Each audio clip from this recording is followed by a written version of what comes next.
जो काले काफ्तान में बहुत ही हॉट लग रही थी। ऊपर बंधा लूज बन और वो आंखों पर आईलाइनर उसे और हॉट और सेंसुअस बना रहा था। प्रिया ने आदित्य को जोर से हिलाया और उसे धक्का दिया। धक्के से आदित्य मानो होश में आया और फिर तुरंत ड्राइविंग सीट पर बैठ गया। उसने फटाफट गाड़ी स्टार्ट की और दोनों निकल गए। गाड़ी हाईवे पर आ चुकी थी। अभी तक आदित्य ने प्रिया को कुछ भी नहीं बताया कि वो उसे कहाँ लेकर जा रहा है।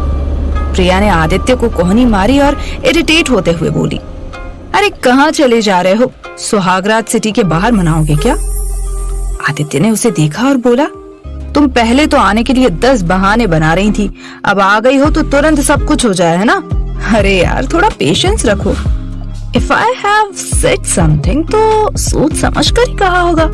मैं तुम्हें वहां ले जा रहा हूँ जहाँ तुम शादी के बाद रहोगी। कुछ सेकंड के लिए प्रिया को कुछ समझ नहीं आया और फिर एकदम से उसकी बत्ती जली तो उसने कस के आदित्य को पकड़ा और चिल्लाते हुए बोली, OMG, don't tell me you have bought a new apartment. Aditya ने नोट किया और देखते ही देखते गाड़ी सीधे एक बड़े से गेट के सामने आकर रुकी। तभी उस जगह का केयर टेकर भागते हुए आदित्य की गाड़ी की तरफ आया। जैसे ही उसने हाथ हिलाया तो आदित्य ने अपनी गाड़ी रोक दी। आदित्य ने शीशा नीचे किया और उससे बंगले की चाबी मांगी। उसने तुरंत चाबियों का गुच्छा आदित्य को पकड़ा दिया।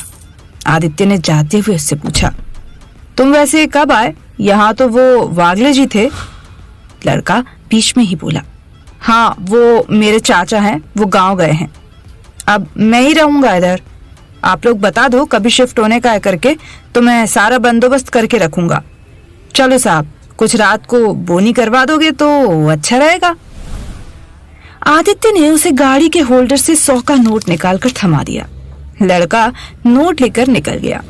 आदित्य ने गाड़ी पार्क की और फिर प्रिया और आदित्य दोनों घर के सामने आकर खड़े हो गए। प्रिया को बिल्कुल बिलीव नहीं हो रहा था कि आदित्य उसे इतना बड़ा सरप्राइज देगा। वो खुशी से उसकी गोद में कूद गई। आदित्य ने भी उसे कस के अपनी बाहों में भर लिया। प्रिया ने आदित्य को घर के बाहर ही चूमना शुरू कर दिया। आदित्य ने इस बात पर उसके चेहरे पर आ रहे बालों को हटाते हुए कहा, I am wondering what will be your reaction when we will enter inside the house. प्रिया ने बड़े ही प्यार से कहा, It will be same. I absolutely love this. I love you, आदि। आदित्य ने भी उसके होठों पर किस किया और जवाब में कहा, I love you too, प्रिया। चलो अब नीचे उतर जाओ। प्रिया नीचे उतरी और फिर आदित्य ने चाबी से मेन डोर ओपन किया। डोर ओपन करने के बाद आदित्य ने कॉर्नर में जाके मेन स्विच ऑन की। लाइट जलते ही मानो प्रिया के होश ही उड़ गए। ये घर बिल्कुल वैसा था जैसा उसने आदित्य को बताया था, ठीक वैसा, प्रिया के सपनों का घर।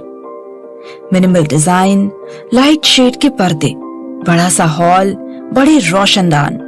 प्रिया की आंखों से आंसू बहने लगे और उसे निहारता हुआ आदित्य भी इमोशनल हो गया। आदित्य ने पीछे से आकर प्रिया को हक किया। प्रिया ने आदित्य से बड़े ही धीमे आवाज में कहा, तुमने ये सब क्यों किया? मैंने मजाक में तुमसे कहा था और तुमने। आदित्य ने बात को बीच में काट दिया और प्रिया के होठों पर अपने होठ रख दिए। प्रिया ने आदित्य के कानों में कहा, सुहागरात हॉल रूम में नहीं, बेडरूम में मनाते हैं डफर। आदित्य ने हामी भरी और प्रिया को अपनी गोद में उठा लिया।